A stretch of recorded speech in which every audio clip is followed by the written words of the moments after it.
Leadership Creed.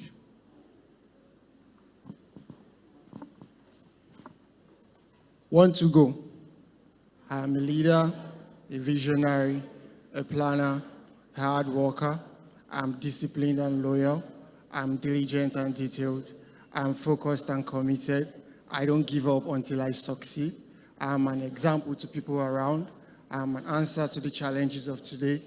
I'm a solution for my generation. I'm a light bearer with a kingdom mandate.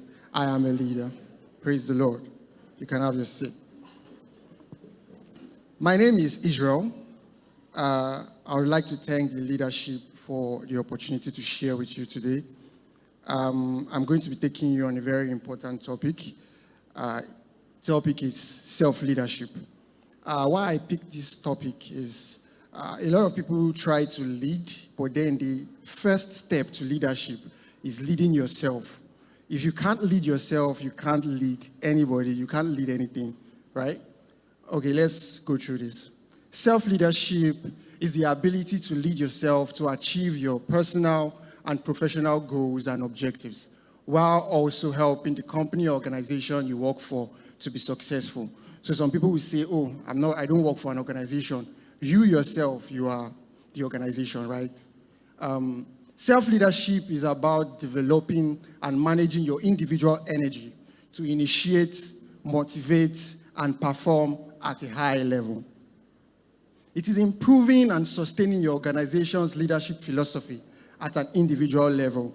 So, for example, in Word Assembly, the vision is raising leaders. So how do you put that philosophy in your own personal, individual way and drive, right? The ability to lead yourself rests on a foundation of 4 core principles. They are purposefulness, mindfulness, reflection, and practice. Those are the 4 core principles, right, that rest the foundation. Now, we are going to dwell on this a little. The important areas of self-leadership. What are the important areas of self-leadership? Number 1, and most importantly for me, is self-discovery. So a lot of people, in my former life, I used to engage individuals. I used to talk to a lot of people. And one question that I always ask them in the beginning is, who are you? Tell me about yourself. And to my greatest surprise, every time, they really don't know. They can't explain who they really are because they don't know who they are. But if I tell them to tell me about the company, my company, or tell me about Buhari now, you see, people will write probably an epistle or something about another person. But they themselves, they don't know who they really are. Why? Because they've not discovered themselves. There are a lot of assessments, right? There are a lot of assessments and ways we can actually find out who we really are. For example, I know myself a lot, right? There are some people that are introverts, some people are extroverts, some people are people, some people are task-oriented people, right? And if you are, as a leader, you have to understand where you fall in. You can be an introvert, and then you can also still be a leader when you are a people person, or you understand, or you go with taxes, right? So you have to understand that to grow yourself. And then there's another thing that people miss out is they don't know how to differentiate between passion and hobbies. So you see some people, they like something, they like doing something, but they are not passionate about it. After a few days or a few years, they say, oh, I'm not more interested in this, right? That's just an hobby. But a passion, it sticks with you. It's who you really are, and it will stick with you for forever. The next one on my list is self-identity.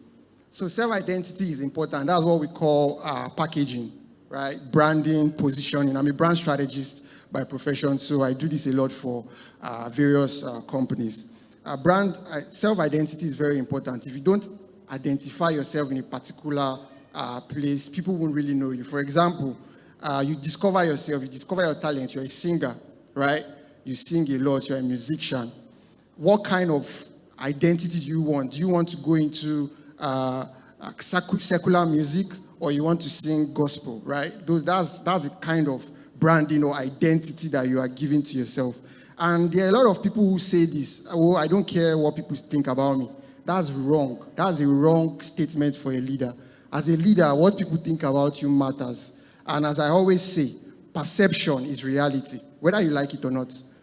What people think about you is who you really are, whether you like it or not. The next one is self-development. Very important. If you know yourself, you discover you're a musician, you like to sing, you want to go into gospel music, you have to keep developing yourself. You have to keep improving yourself. And a lot of people just stay in one position. They don't improve themselves. And I always tell them, because I do a lot of trainings too out of here, that the price of comfort, when you try to stay in a comfortable position in your status quo, is stagnation.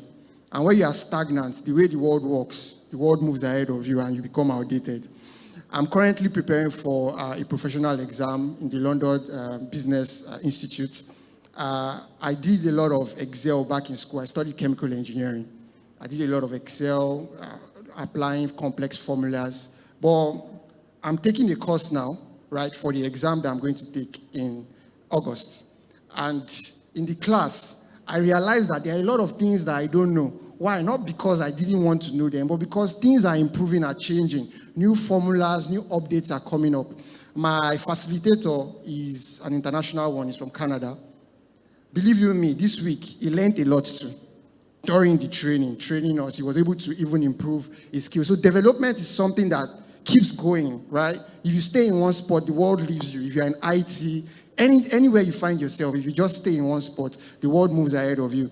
And you can relate that to our current situation in Nigeria, the leadership, right? Buhari, let me digress a little, right? Buhari, for example, he's a leader, obviously. He has discovered himself. He has led Nigeria. He became a general in the army, right? He has identified himself as a strict, you understand, disciplined general. But then he hasn't developed himself. He's still the same person he was in 1983, right? Controlling Nigeria the same way he controlled Nigeria in the military regime. Another thing came up again where he said, oh, people should create a particular environment for a route in every state for nomadic herdsmen to pass. In the 21st century, things have changed. There's ranching. There are a lot of other things that happen there that can go on. So the next one is self-direction. So that's vision, right? Where do you want to see yourself and go going forward? Then you have self-talk. Self-talk is more of speaking, declaration, like we rightly did in the beginning of the service.